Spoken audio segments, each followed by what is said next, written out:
Welcome in, Big Blue Nation, to another episode of the Cats Talk podcast. I'm your host, Cam'Ron Johnston, joined by my co-host, as always, Jacob Boyers.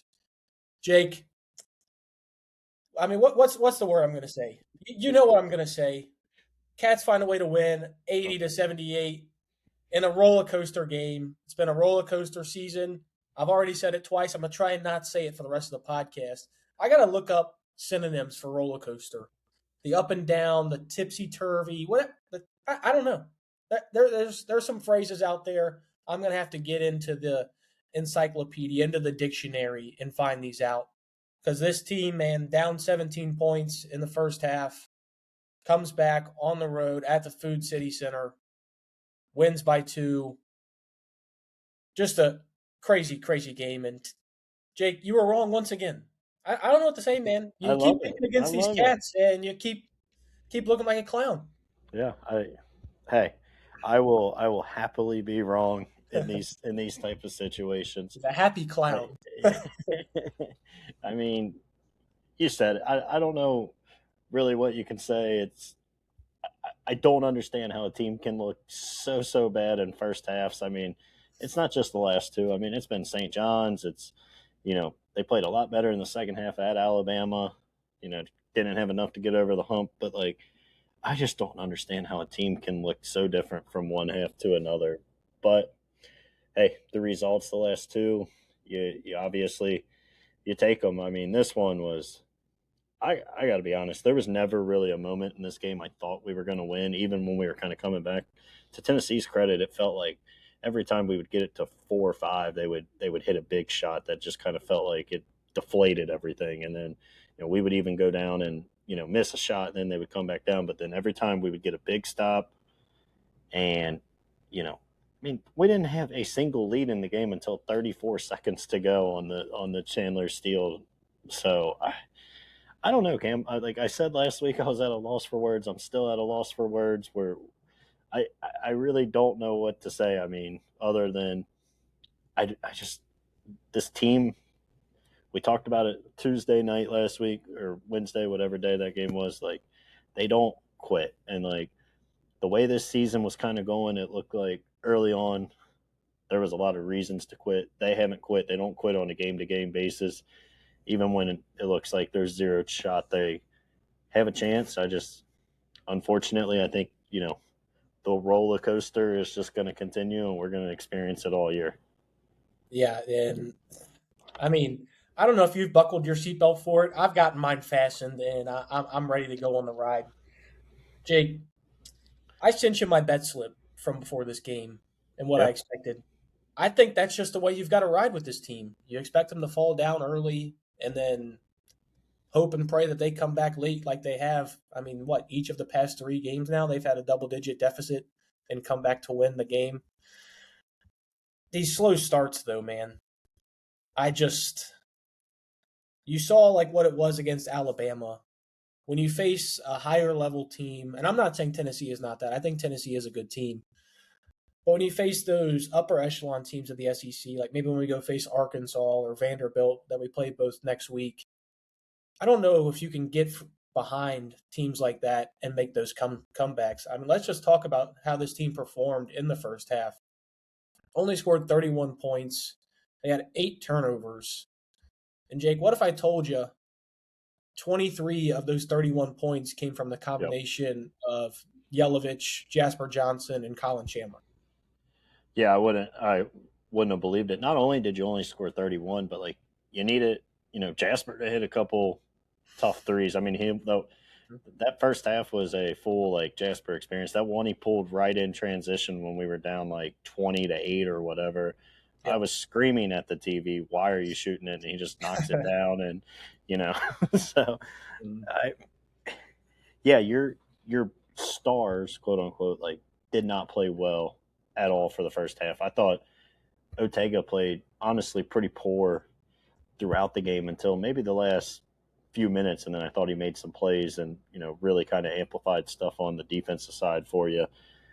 But I mean, you really if you told me before any game Kentucky's going to win with Ortega playing really bad, I just I didn't think that was a possibility. Like that's when we were losing and thinking about what I was going to say when we talked about it. Like my takeaway was just going to be like this team can't survive Otega playing really bad games, and they somehow did. And it comes back to another guy of I don't know if there's ever going to be a UK player that has flipped my perception of them in 4 games more than Denzel Aberdeen. I It's mean, it's wild. He was in the second half by far the best player, not just on Kentucky, on the entire floor. And to do that multiple games in a row for a guy that, you know, 2.5 weeks ago we were saying he was unplayable and I couldn't watch him out there anymore. And we didn't know what he brought to this team and this and that. And right now he's looking like not just one of the best players on our team, one of the best players in SEC play right now. And I, I, I don't know. I'm gonna probably after this, I'm gonna sit down and try to think if there's ever been a player that is my perceptions flip more. We'll see if it continues, but like if he continues to give you really good minutes throughout the stretch of the season, like that'll be as big of a flip as any I remember. Yeah, and Jake, when we were going through those tough times when we couldn't find offense, couldn't find cohesion, some of the things that you and I brought up of like what we needed to see, we said we needed just one or two of those sets of guards to start to perform. You needed a Colin Chandler, a Jasper Johnson, or a Denzel Aberdeen to step up and give you what you thought they were going to give you coming into the season. And against Tennessee, I mean, you saw it from all of them. Yep. Colin Chandler had a great game, had a huge steal down the stretch. Denzel Aberdeen obviously was cooking in the second half. I mean, just the second half alone, 18 points on 70% shooting, hit 3 threes, had 2 steals in there as well. And Jasper really just kept you in the game that first half. Without Jasper Johnson, that game is probably a blowout. We're leaving the Food City Center early. So you see the difference in what these guards can do for this team when everything is clicking cohesively. Are they finally like is everybody finally bought into what they are doing and what their role is for this team? Is this maybe a silver lining of Jalen's out, we know he's not coming back. These are my defined roles going forward, and that's how I know how to thrive in them. I think so. I also think like this team. I still think there's going to be just random nights throughout the year where it's going to be probably a different five that steps up. Like you only had 2 points from Cam Williams in this game. Like there's probably going to be a night where we win a game and he goes for 15 plus, and we're talking about him. I I do think there is more of with the injuries, and I think Pope's just he's getting back to running the style of offense we saw a year ago, the offense that we were kind of begging for all season. And I don't know if he, with Jalen and for the few games like JQ played, he didn't feel like he could run that. I don't really know, but like it does seem like the sets are a lot better with Low out. And that's not a knock on Low. I think he's really good and he's a player that I want for the future. And I didn't think this team could win many games without him, but you're kind of seeing, I think, to your point, all these guys are figuring out their role. The offense, everybody looks more comfortable in. I mean, Denzel is. I texted you during the game, like he's starting to kind of figure out how to be a point guard, right? And I think that's something maybe we just overlooked. He never had to do that at Florida, and then you bring him here, and he was pretty much told like he's like the backup point guard, but you expected Low to probably play 30 minutes a game, so there was only probably 8 to 10 minutes a game he was going to have to go out there and Yeah, run the that whole time offense. he was supposed to start and be the starting two guard as well. Yep. So probably put in a spot where he's too many hats, and then he's Yep. finally starting to get a little bit of comfortability in this role, I think, as well. Yeah, I think so. I mean, he made some really nice passes. I texted you after a couple of them. You know, some passes that led to assists, other ones that led to open shots, other ones where another guy made an extra pass and he didn't get credited with anything. But I thought he looked really comfortable. And then his offensive game in the second half, just really the last two games in the second half has just been so much better. It's not just that he's making a couple threes. I mean, the floaters, the little floater to pretty much put us back up three right there after the offensive rebound, like just getting to the lane, everything looks so much more controlled with him. And you know, maybe it's he knows Lowe's not out there, so like this is his role. And we kind of laughed when he said he wanted to be a leader of the team, however long ago. And like I think you're starting to see that. I don't know why you can't do it in the first half still. Yeah. With every other player on the team in that same situation, but you're really kind of seeing him step into that role. Yeah, he's been terrific. I think he ranked fourth on offensive efficiency Yep. this week. So I mean, and that's for the country. We This is talked about his a analytics in guy, depth the that's what last I'm saying. few Like weeks. this So. is it really has been like a complete 180 from the Denzel Aberdeen you saw throughout the first 12 games of the season. And there was like the Louisville game where he performed well. There was spurts where you saw good play, but I mean, this is a guy you can lean on. This is a guy that you feel comfortable with the ball in his hands. I mean, Jake, you and I text anytime he's pulling up from three. I'm not going to say it on the podcast here, but every time it's just bombs away. We're ready for Denzel to hit it. And right now, I feel comfortable with a lot of these guys taking those threes. And I think that might be something that's getting this team a little bit more comfortable as well. We're actually starting to knock down threes now. I Yep. think we're leading since conference play started, we're leading the SEC in 3-point percentage. And that was something, if you would have told us 4 weeks ago, we would have been like, no chance. There's just no chance. We got to play bully ball. That was right after the St. John's game. We'd have been like, no, we have to find a different way to win. And just going back to Pope's system and trusting what he's developed, I think this is going to be a season where each game you look at the box score and there's going to be different ways and different reasons they found a way to win that game. But if you remember last year, Jake, that's what it was almost every game last year. It Yep. wasn't a consistent, you had that consistent Otega Oweh streak, but it wasn't, oh, this game Kobe's going for 20. Or it was split between guys. And I think that's what you're going to see now. Obviously, I mean, you had 36 points off your bench. When's the last time we've talked about bench production like that from this team? I just like what I'm seeing right now. And with 2 games this week that theoretically you should win at home, I think you can really start to get something cooking and hopefully take that into a tough stretch where you got to play Vanderbilt and Arkansas back to back. Yeah.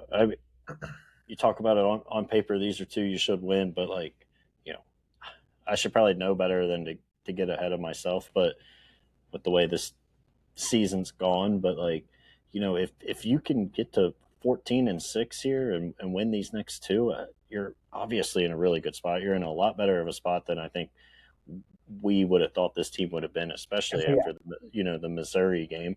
So I think you got a chance to really kind of right this ship, right? And these were 2 games that you probably should have lost. You honestly should probably be 10-8 right now, and you found a way to. It took a miracle against LSU, and then you made enough plays down the stretch against Tennessee. But I don't care how we get there. I think I made it pretty clear every game. Like, I don't care if they win by 1 on the last second shot. Like, Boy, are they holding you to that with yeah, these I know. games. They're holding you to that. and I'm good with just find a way to do it. Back to the 3-point. You're talking about how much better this team's shooting. Just the offense in general just is so much more fluent, right? And I think you really see. I mean, there's still times that there's not a lot of ball movement. I think you see that a lot in these first halves for whatever reason. But when these guys are moving and running that kind of weave action that Pope likes, like, you don't have a Kobe Bryant on this team, or even probably a Jackson Robinson, but you still got, I think, guys that if you get them enough open looks, like they're going to knock it down. And even when they aren't, you're now able to play lineups and do things that I just think stretches the floor, and that opens it up for Otega and, now even to an extent, Denzel. I mean, Tennessee, it got to the point late in the second half, they were terrified of us to shoot a 3. They bid on every single pump fake, and that, led for Denzel to get into the paint and everything else. So, whatever, even just the threat of making threes and finding ways to kind of get guys open. These guys are making the extra pass. I thought, the second half again, the offense looked as good as we've seen it, and it's back to that similar style of basketball we saw a year ago. Yeah, and you mentioned it right there. Just making the extra pass. That's something that we had not been doing through the first 12 games of the season. At no point you found maybe a little spurt in halves where we'd make those extra passes, but right now it's everybody's making those extra passes. You mentioned Denzel did it a good amount of times in this game. I can think of a couple from Mohamed Diabate that he had as well.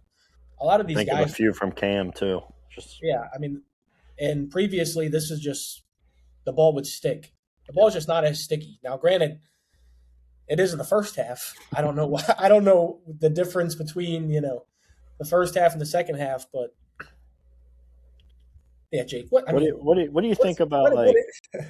I know we're talking about all this on offense. One thing that I do think kind of gets them going, and it kind of drives me crazy that the last two we've waited till the second half. Like this team looks better pressing, right? Like even though like that press isn't really designed to force turnovers. I mean, Tennessee gave some away.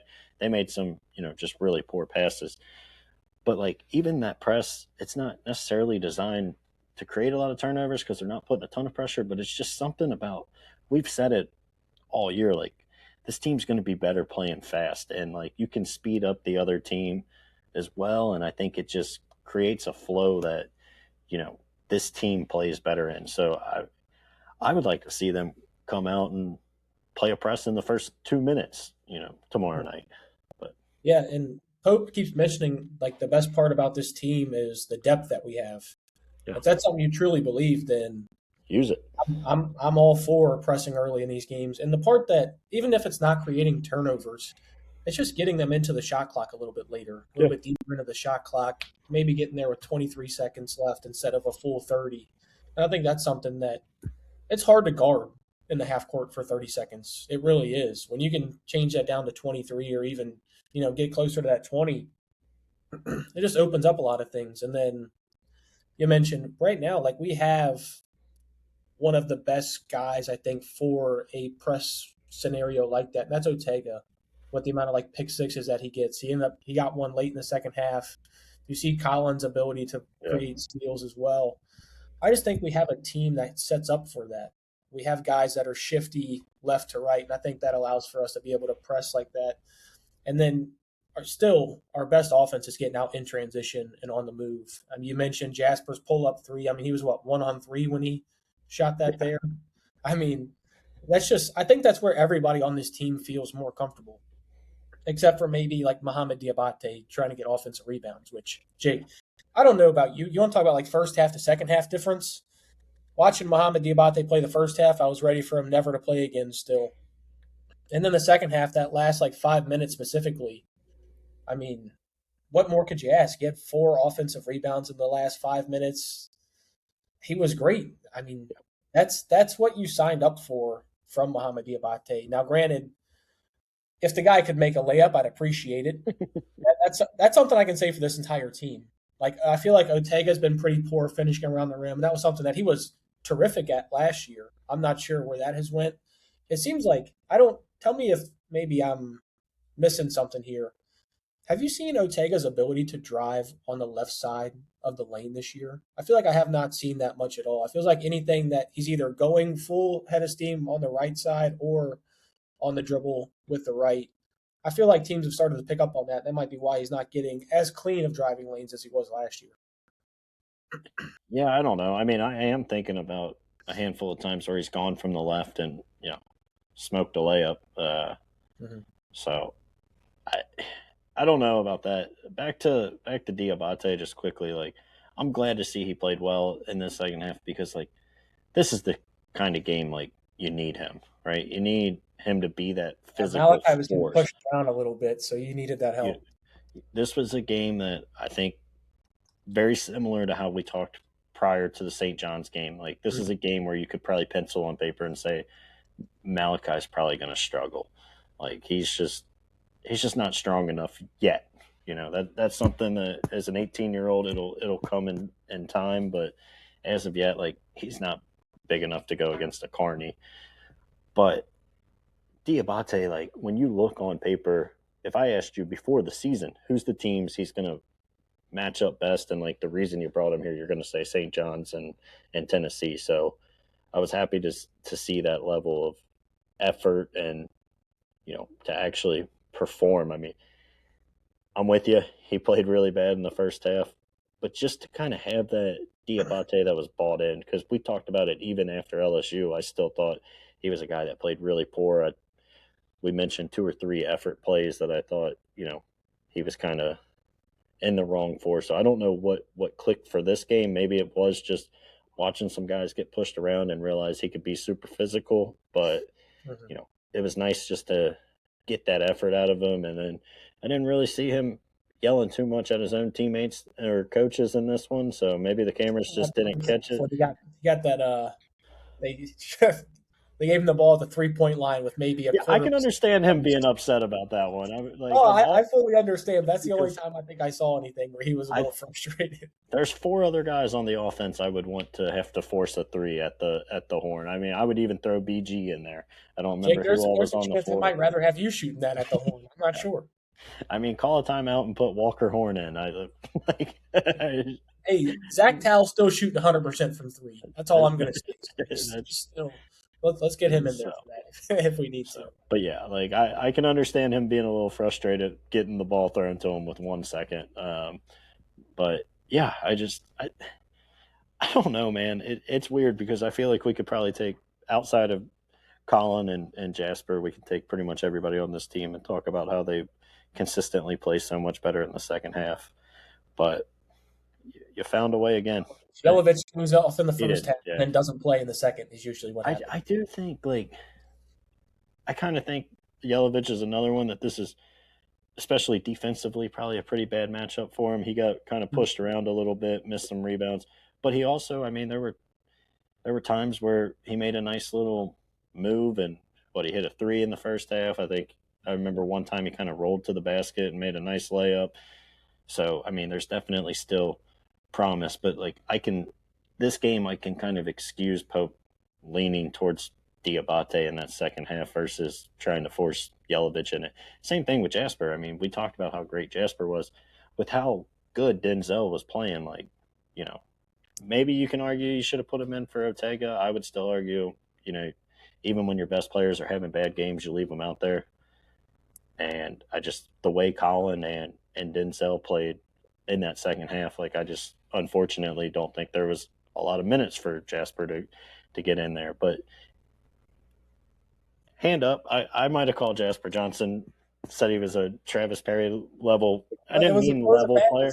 Weekend for you to have that take. I didn't. Let me clarify. I didn't mean level player. I even said last week Jasper's got higher upside. I meant more so with the role, and he's probably not ready for it. You mentioned it, man. Without him in that first half, you're probably down too much to come back if he doesn't knock down those 2 threes and make a handful of other plays. So, but I think that's just get that from Jasper, right? When nothing else offensively is going well, put him in, let him have that, spurt ability and make a couple threes that can keep you afloat until Denzel and Ortega or whoever else kind of comes to the level they're expecting. So I think there might be games where it's the first half, there might be games where it's early in the second half, the other team goes on a run and you can't get anything offensively and you throw Jasper in there. And, I think you saw just the kind of level that Jasper can provide. And I think if you tell me you're going to get just, 6-ish minute stretches here and there where he comes in and can kind of carry your offense, I think that's kind of the perfect spot for him. Yeah, and something that, I mean, it's just crazy looking back at it now. We had 11 points from the starters in the first half. Yeah. You had 11 points from your starters in the first half and beat Tennessee on the road. I still don't. And 5 of those were from Yelovich, of all people. Well, and that's the thing. Yelovich wasn't even starting until 2 games ago. So, I mean, if you just look at your players that you expected to probably be your five best, you got, 6 points from them. So it's crazy. I feel like we come in, week out with a different game plan. But, I mean, Pope kind of mentioned that on his coach's show yesterday. That's something they're just doing right now. Game in, game out is a different game plan. And he mentioned that specifically at the 4 when it comes to whether he wants to run Cam Williams out there or Yelovich or Mohamed Diabate. It's going to be a lot of, matchup dependent. He even mentioned putting Trent Noah in there at a 4 at some spots. And I'm going to say right now, I'm good. That wasn't. I, I'm all right. Like we saw Ortega even running the 4 at some yeah, points. that was a lineup. And I don't mind that either, especially if it's, granted, I'd That's like the for only way Ortega you to can get get better Jasper for on the doing that. floor. I'm for it. Yeah.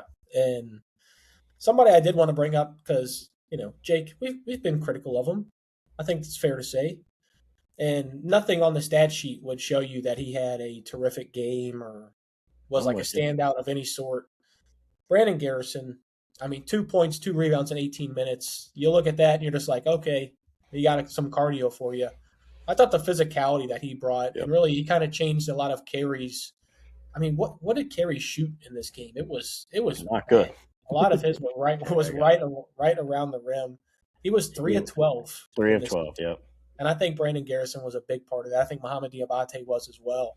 I think without the physicality of those two, BG specifically, I think this might be a game that gets away from Kentucky. I mean, it did, and they brought it back. And I think a lot of that was because Carey was missing those shots because BG was altering them. And Malachi Moreno as well. I mean, he finally started getting a little physical there towards the end of the game and started blocking some shots as well. Yeah, you're right. Like nothing on the stat sheet for BG is gonna scream good things. And if there's ever someone that likes to be critical of him, I think anybody that's listened to this over the past year and a half understands. But I'm with you. There were a lot of times where I felt like he probably should have been on the floor over Malachi, and I thought he was giving you a lot of good things and doing some stuff that didn't show up on the stats. And the biggest thing, like you said, was just that physicality, because in those first few minutes, it was clear Malachi was just getting pushed out of his spot. When he could stay in position and kind of fight through it, I think he obviously did a good job of altering shots, but it felt like it wasn't a game where he was strong enough. And then BG gives you that.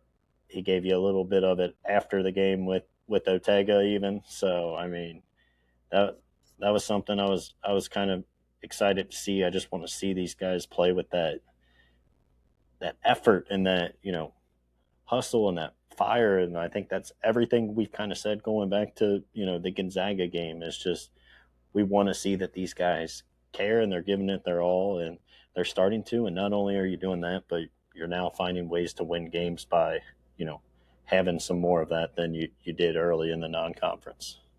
Yeah, and Jake, I don't know, like I know you remember a lot of it, but that 2014 team when they went through that process of things weren't going their way, like backs against the wall, you have to find a way to win these games, figure out how to win differently, game in, game out. It really rallies the fan base around you. And I think we're starting to see that over these past 3 games. Now, granted, a lot of them might be like rallying at the hospital with these heart attacks that are being had in the first half. And you and I might be one of those, because if our text threads got leaked in the first half of these games, I don't think anybody would like to see them. It's not good in there. Nobody wants to see that. And I'm just really I didn't think I was going to get to a point where I really like this team. I'm starting to get to that point where I really like this team. And I think this team, I'm not going to put any sort of like expectations on them or anything like that. But I just like seeing what they're growing into, how they're starting to trust each other, and how they're starting to. Everybody on this team right now, I think, is getting better, at least over the past couple games. And that was something that, we sat here 3-4 weeks ago and said it feels like everybody has gotten worse or taken a step back. Yep. At least right now, you're starting to see the team as a whole take step forwards with guys showing up in individual games. Yeah, I mean, just look at what you kind of have had over the last whatever. I mean, Ortega scores 20 plus in his first 4 SEC games, and then still gets into double figures last game. We've already talked about just how bad Denzel looked up until a few games ago, and now he's a guy that's going out there and getting he had 17 again at LSU, and then another 22 Saturday, and all pretty much in the second half. Malachi obviously from the start of the year and continuing to grow. And you're right. I mean, Jasper was another guy that, I thought Jasper and Colin, we talked about like how, you can't play a lot of these guys together and they're all getting better. I told you I didn't want to see Denzel and Colin on the floor together one more time all season. And then, you mentioned it. You had a lineup where you had those two plus Jasper and Otega out there, and I didn't hate it. And it's like, so I do think like all these guys are growing. Diabate is still the one. I'm not sure. Yeah. We'll see. But I think if you can just kind of get him to probably understand he doesn't have the role maybe he thought he was going to have coming here. Maybe he works his way back into the starting lineup. Maybe it stays with Yelovich. But hey, just when you're out there, man, don't scream at your teammates and just play with a high motor, and everything else will work itself out, and you'll find ways on the floor. And if he can understand that, then I do think we could legitimately be in March talking about how every single one of these guys are better and in a better spot than they were to start, January. And Mo is a high energy guy. Like that is what he brings to the team. And that's something that you're going to need. You saw how much you needed it down the stretch of this game. And Jake, part that I was going to just ask you there, like we talk about, we go back and forth on like what lineups you want to see. I think I'm kind of over just like putting together a certain lineup. I like the fluidity of being able to, like you mentioned, at that point where you had Jasper, Denzel, Otega, Colin. I think it was BG at the time, wasn't it, when they were running? Yeah, I don't remember. It was, one of the fives. Either way, you've got four guards out there running with a big. The only thing I know, and it's crazy that I'm going to say this of all people, is Otega and Denzel Aberdeen probably have to have at least like 32 minutes plus per game. And then that Malachi's deserved at least 20. Outside of that, I fully am just going matchup based, what we need at the time. And I think that's something Pope did a great job of last year. And I think that's something that he's finally starting to get to this year. And that's something I'm looking forward to seeing how we can develop that and hopefully use it in the first half, maybe potentially. I don't want to get too far ahead of ourselves. But if we'd like to do it in the first half, where maybe we're only down 3 or down 4, and then we can have one of those spurt runs, and then we're just up 8 and kind of are in control of the entire game, that would be nice. Yeah, Beggars can't be choosers, though. Like you said, we just want to win games. Yeah, no, I'm there. I mean, and it is crazy too because like we've seen obviously moments where Otega comes out and kind of takes over. Like, why can't tomorrow night Otega and Denzel come out and they each have 8 points in the first 13 minutes and you're up Nice. 30, you're up 35 to 25 early. Like, it would be awesome. I don't know. I don't have the answers. Every person wants to ask, what do they got to do to fix the slow starts? Maybe press earlier. I don't know. But yeah, I'm with you. Just obviously keep winning games. Back to just there's never been a player I've had more of a flip on from wanting him to not play at all to I do agree with you, like especially without Lowe and all the other kind of issues and how bad this offense looks. Like I think Denzel's got to play 30-ish minutes a game, and there were games earlier in the year where he's playing 28, and me and you were coming on here screaming about it, like but like now I'm to the point where you got to keep him out there, and you saw glimpses from Jasper. So even on those nights where hey maybe Denzel doesn't have it, you send him to the bench for a little bit, you let Jasper get hot from 3 and make a couple shots, and next thing you know, you're kind of surviving without it.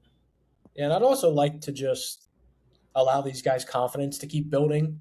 Yeah. I feel like there's been times where this might be a Yelovich and Cam Williams specifically, where they've had great games or good games, and then the very next game they are DNP or they don't play much. Like, for example, Cam Williams had those 8 threes against Bellarmine. The very next game against Alabama, he doesn't play much at all in that first half and then gets some extended run in the second half when we start to play better. Yelovich gets DNP'd for 4 straight games, and then all of a sudden he's starting and is playing pretty well. So the last thing I want to see is Jasper goes out, plays a good game, gives you an instant spark. He needs to play a lot against Texas. I'm not saying like a ton of minutes, but he needs to get in there with those spots where Denzel needs a breather or you just him or Denzel together. Like we mentioned, that looked good at times too.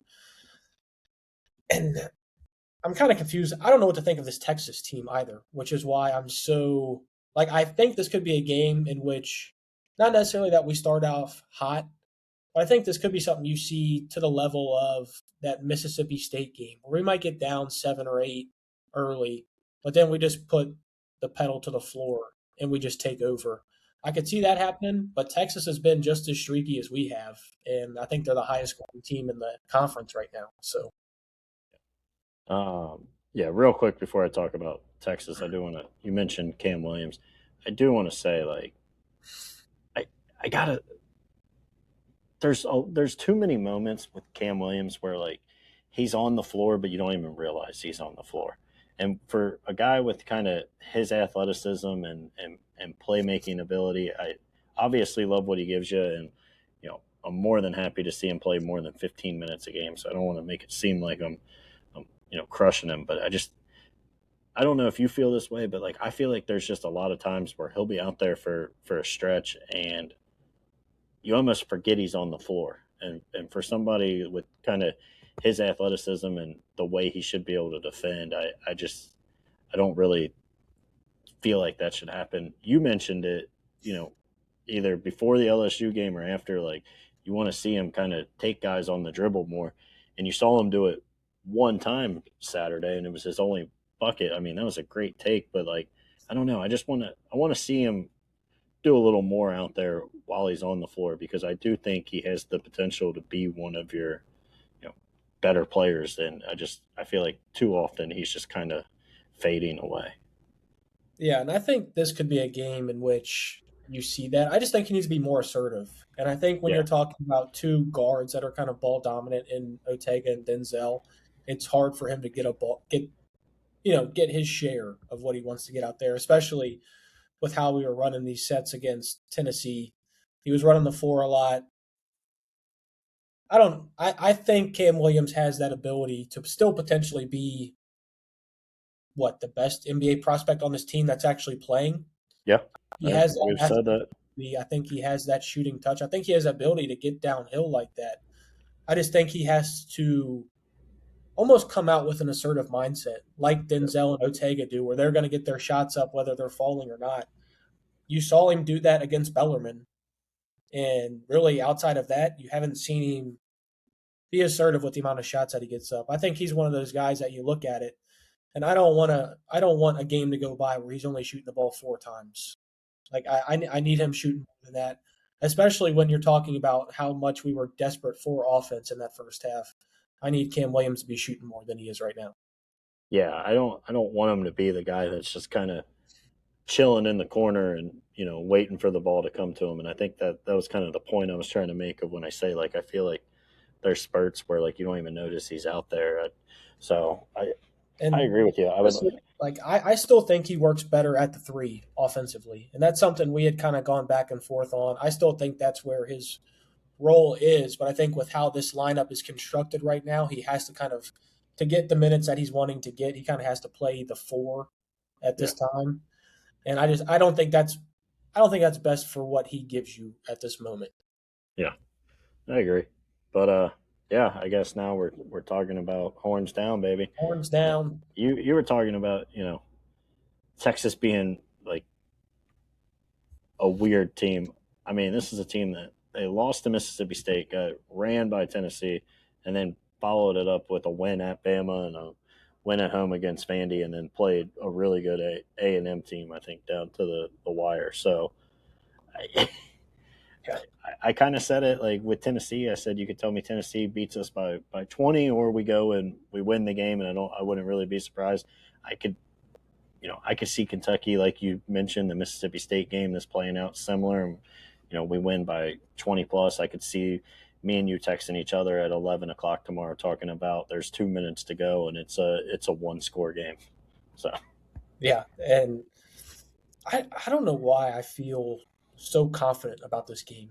I really don't know why I do, especially because like even if you go back a little bit further for what Texas has been doing, they played at the road or at the road. Jeez Louise, they played on the road at UConn. UConn, yep, Only that was lost you. by only lost by 8, and that was a really good game. You mentioned, obviously, doors blown off against Tennessee, beat Bama, beat Vandy, obviously just lost a close nail-biter to Texas A&M. I just, for whatever reason, when the leading scorer for an opposing team is that 6'7" to like 6'9" wing guy, I think that's when we match up best with them. Like I think explosive guards give us trouble, like you saw with Michael Brown and Ryan Conwell, and you even saw it against Georgetown earlier in the season too. I think we match up pretty well when they have guys that like that is how they score or from their wing threats. I feel really confident about this. I also, I think Sean Miller's a clown and a doofus. So I mean, there's that as well. I generally don't know how he got this job. I don't There know are how people he that want got them back to here. Xavier. I don't even start. I don't want to hear it. I'm just saying. Yeah, people are talking. People are always talking. Some people shouldn't be talking. We're probably two of those people, if we're being honest. But I mean, Dalen Swain. I mean, he's been a lot better this year. Like It was good. I would say he wasn't really that big of a factor at Xavier last year. This year he stepped it up. He's obviously their best player. I mean, he's averaging 7.2 boards a game and 15.7 points. I just think between Ortega, Mohamed Diabate, and Cam Williams running those three at him throughout an entire game, showing him the length of Cam Williams, showing him the physicality of Mohamed Diabate, and then kind of like the combination of the two with Ortega Owe, who can pick your pocket at any point. I think it's going to be a tough matchup for Dalen Swain, and I think that's probably a lot of the reason why Kentucky wins this game. Yeah. I'm with you. Part of me wants to pick them to lose just because Keep fading yourself. I did pick us to beat LSU, so it's not the end of the world. Congratulations, you picked us to beat the worst team in the conference. Really, thanks. Yeah, and it was a struggle to get there. It was. But no, I'm with you. I feel good about these next two, and I know this is right when I'm fully expecting to get smacked in the face, because that's just what this team does. The second we kind of start believing in them, they have a bad loss. Even going back to last year, I think that's just kind of the way it's been. But I'm with you. Like I mentioned, 14-6. You got two teams that you're better than. You're going to be your 6.5 point favorite tomorrow. You'll probably be, higher than that favorite on Saturday against Ole Miss. Like, you really need these two. You get to 14-6. I think everything is right there in front of you. And not saying you can go on a run or anything, but we're maybe not talking about being on that 10, 9, 8 line. You can maybe get your way up to a 7 or potentially even higher if you really kind of get things rolling. But in order to kind of, I think, take yourself off the bubble for a while, it's you got to win these two. I mean, Jake, right now we're tied for second in the SEC. So that is true. And granted, Texas is a game log jam there. It's a log jam there, but we are ranked second in the SEC. And do you worry that we're playing though another 7 foot, 250-pound center that's averaging 15 a game? That's like kind of the one area I think that can give me a little bit of hesitation. One thing that I'm worried about is that we're playing at home. To be honest with you, we just haven't. It feels like we haven't really played a full game yet at home since that Purdue game of all. Well, I mean, to be fair, we haven't played a full game against anybody. That is true. We did beat Indiana at home. I mean, that's been the best win the crowd's seen so far. But yeah, I mean, I don't. The only problem is I think the only thing I'm looking at when it comes to this game is usually with teams like this that are kind of on the bubble of being good teams versus, maybe taking that next step is whether or not they win games like this. And the only thing I'm concerned about is that slow start being just too much to overcome. And that luck finally runs out. I mean, you're talking about a full court heave to the charity stripe for Malachi to throw it in with 1.6 seconds. And then you're talking about coming back from 17 down. And then, Jake, I mean, that stat of Tennessee being 102. Yeah, that's of the 102 games. I mean, that's insane.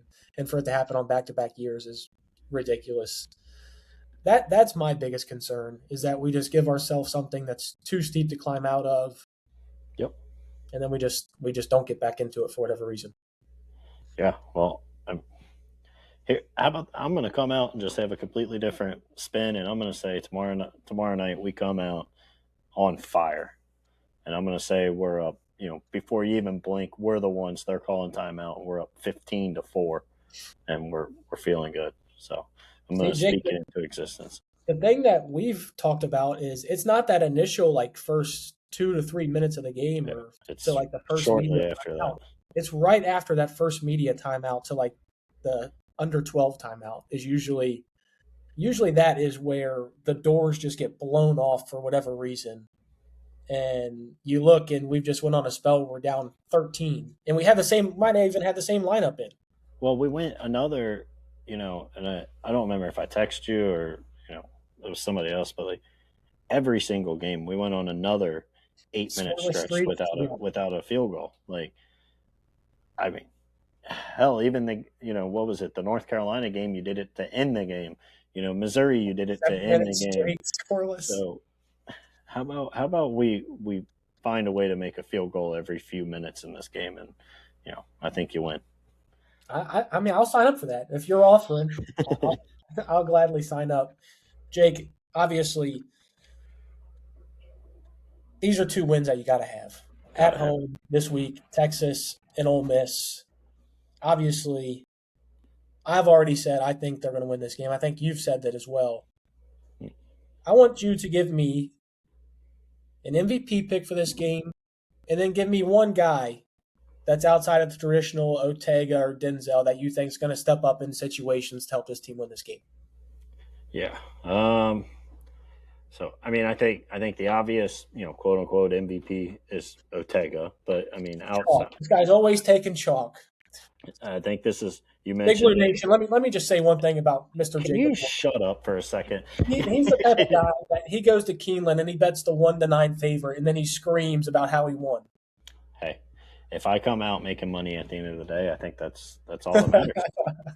you hit enough 2-1 favorites, your day gets paid for.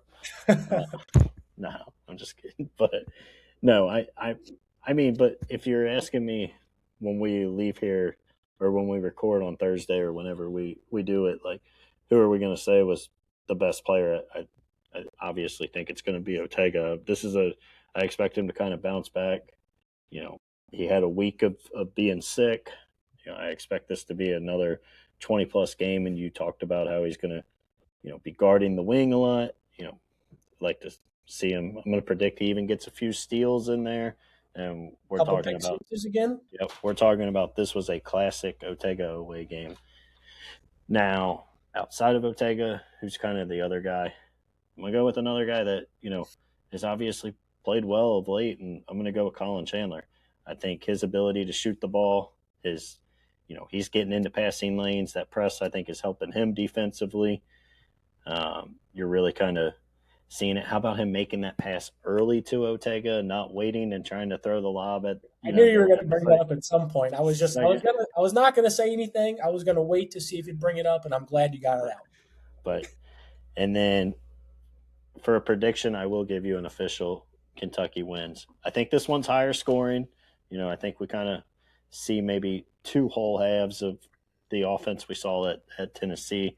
I think Texas gets theirs as well. So I'll say Cats 89, Texas 78. Double-digit win for the Cats, huh? Yep, it's never pretty. We never feel great about it. We're probably up, 6-8 for majority of the game, and then maybe they foul a little bit at the end, and we just kind of put it away. Well, I should have wrote my score prediction down because it was eerily close, and now I'm concerned. Now this is where I get concerned because I was going to say 88-76 Cats by 12. And you're going to pick Ortega as your MVP, and then you were going to pick. I'm not going to pick Ortega. I'm not that much of a chalk guy. I like to find the odds. I like to do all this. You saw my bet slip, Ortega. You kind of ruined it. If I'm going to be honest with you, but that's what I'm saying. Bounce back game for him, man. That's neither here nor there. I think Denzel's found something right now, And I mean, I that's hope so. probably the second favorite if you're talking about MVP picks for this Yeah, team. you're talking about chalk. You're talking about the guy that scored 22 last game. There's no I, more chalk than that.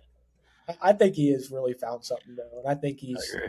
finally becoming that point guard that you need. While he's not necessarily, I wouldn't consider him a floor general at this moment. I think he is able to run this offense at least to a standard that once we get to the second half, we're running it at a pretty high to almost an elite level.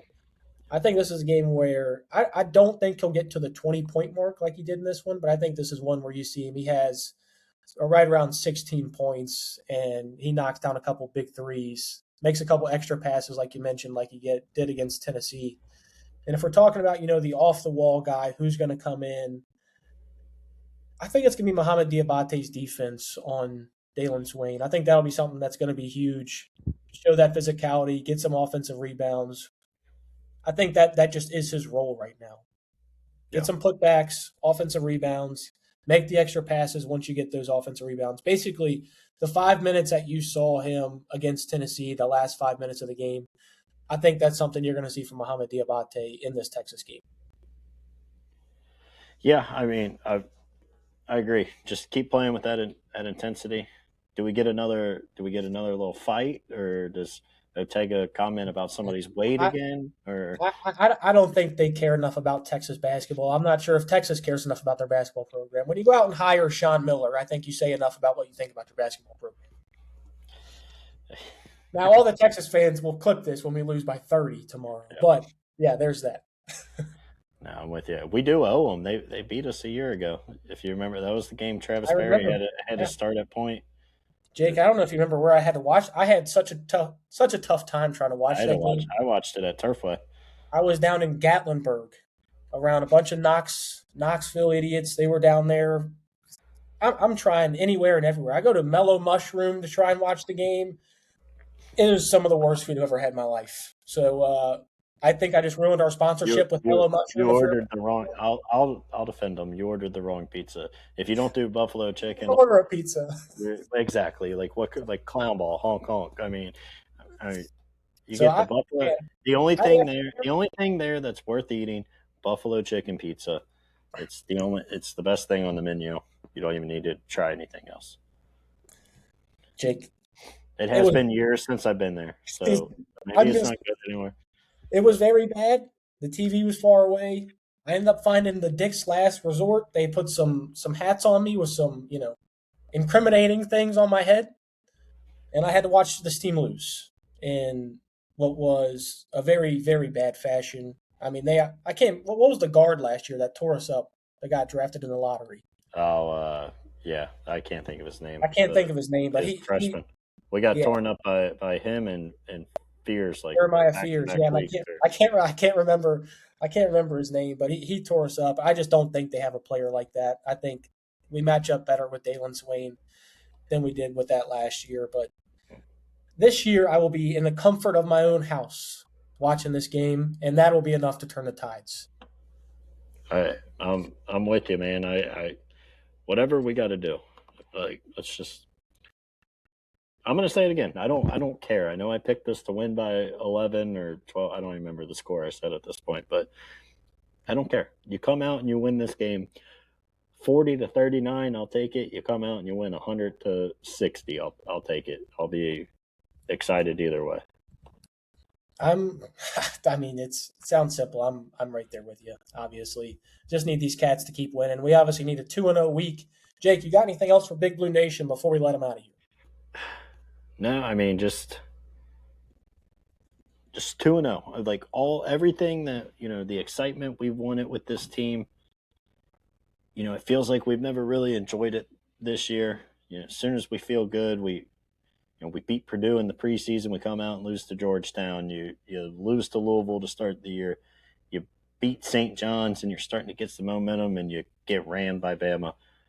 BBN, if we win these next two, we'll have a week of kind of talking ourselves back into this team can be dangerous and make some noise.